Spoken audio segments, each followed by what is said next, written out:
Hello, I have another sketchy motherboard CPU combo here. So they probably meant modded, I think, but let's see. Two SATA cables and a backplate, and the integrated CPU in this one is QXZT, which is i7-1260P. Engineering sample version, of course. And it's supposed to have XE graphics 96EU, I think, but those integrated graphics are always problematic with these, difficult to get working. And it has pretty decent I/O for this kind of board. The PCIe X16 is actually Gen 4 times 4. It's using DDR4 RAM, and compatibility with faster memory might be problematic sometimes with this board. I don't know about this one, but I have a 2400 stick here, so should work with this one. And there's actually TPM header. I probably won't use it. Let's see if there's value for that money. First problem I ran into is mounting a cooler, because this doesn't fit a standard Intel cooler. I don't know if they have some kind of their own cooler standard, but standard coolers don't fit. This is like an adapter bracket which is supposed to fit different types of coolers, but 1156 is too narrow and 1366 is too wide. But I think I found a way to use this adapter bracket thingy. I can put this between the notches like this one, and it still seems to hold the cooler down.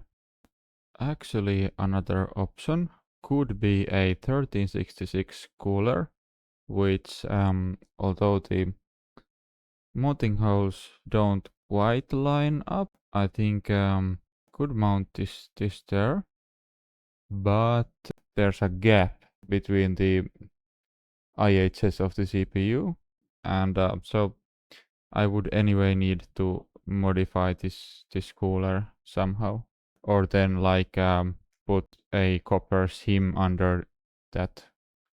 Okay, after fighting with this for some time, I actually managed to mount a standard cooler here with an, I think with AMD bracket.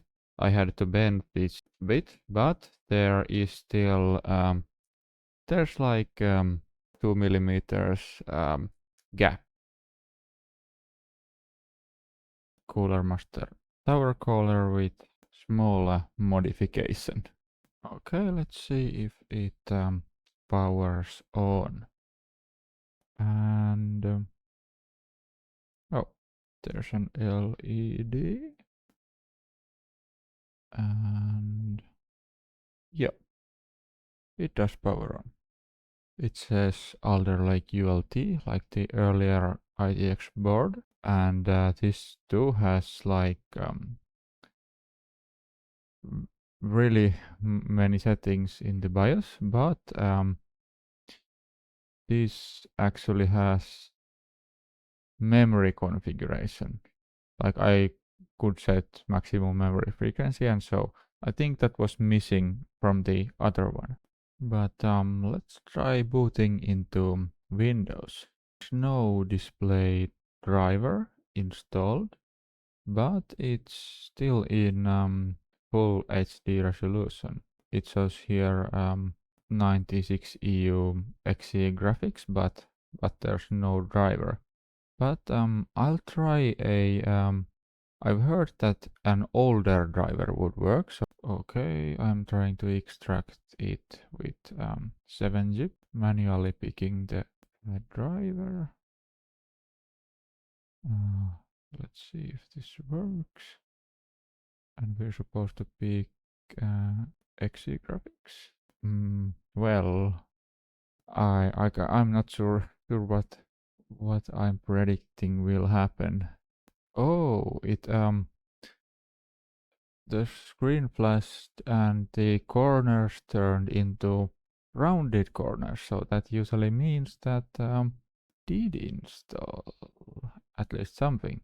Let's see if this turns into Intel XE graphics. Okay, it's saying it was successful and XE graphics. I downloaded this driver from Tech Power Up because the older drivers are not any longer on the Intel site. Intel graphics and 96EU. Let's try to launch a game.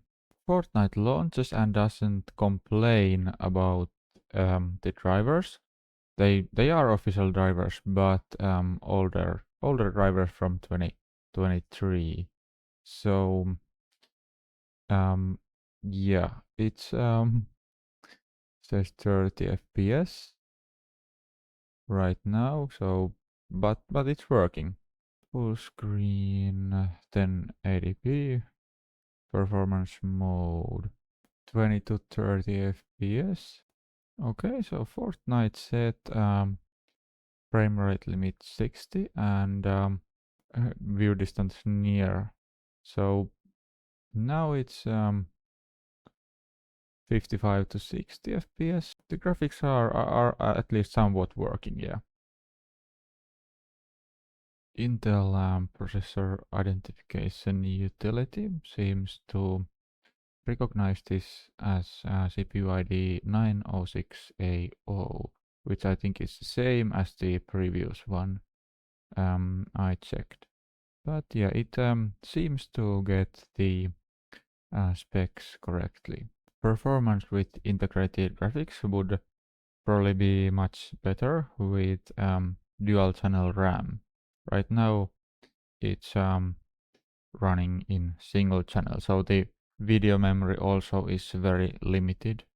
Okay, so old version of Xubuntu did boot into live environment, and also Omar key booted into the installation, but CachyOS it tried to boot and then the screen just goes black. So I'll try with a GPU next. It's Asus RX 5700 non-XT, and these things are getting quite close to free. This was 65 euros, but apparently it has problems with HDMI port. I've not tested this yet, so let's see if it works at all. GPU fans aren't spinning. Yeah, this is really gross. It's at least it's been it's a well used graphics card. I'll need to clean. After a thorough cleaning, let's try this again. At least the fans do spin this time, and there's the LED light, which is promising. And yeah, we have display. Oh, phew, I was already thinking the card was totally toast. Seems like it's exactly like the seller told me, so the HDMI doesn't work. And I just had to try CachyOS installation again with the card, and it seems like now it boots. Now it shows the live environment entirely fine. Before it was just a black screen. So that was the Intel graphics related problem, I think. Just quickly researching about what the problem could be with Intel XE graphics. Apparently Intel graphics drivers on Linux are picky about PCI IDs or something. Would have to spend more time, but if it's about that, maybe I could point it manually to a different ID and maybe it would work. in CachyOS, it actually shows here 8 plus 8. This has 4 performance cores and 8 efficiency cores, so it has to be 8 performance threads plus 8 efficiency threads, because only the performance cores are hyper-threaded.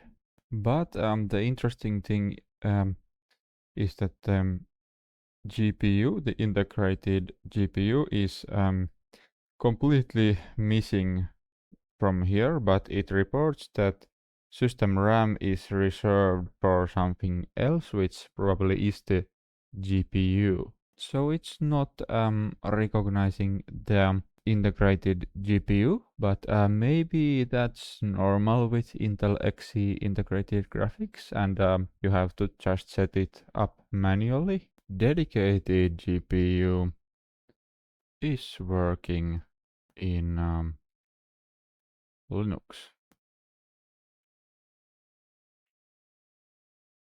I found a promising post on CachyOS forums about seems like just the problem I'm having, but in my ES CPU build I cannot do the same because I cannot find the integrated graphics listed here at all. Okay, of course, it was just disabling because I had the auto settings. Integrated graphics were being automatically disabled when I had the dedicated graphics card, so now I have this one here. So let's try according to this guide. Okay, I got the Alder Lake P GT2 integrated graphics showing there by entering this here, but when I changed to the XE driver, it stopped outputting a picture from the integrated graphics HDMI and DisplayPort port. So I'll try by removing the dedicated graphics card. Okay, nothing, black screen. So it's probably possible to get it working, but that's all I have time for now. Okay, that's it for this video. The build and benchmarks in the next one.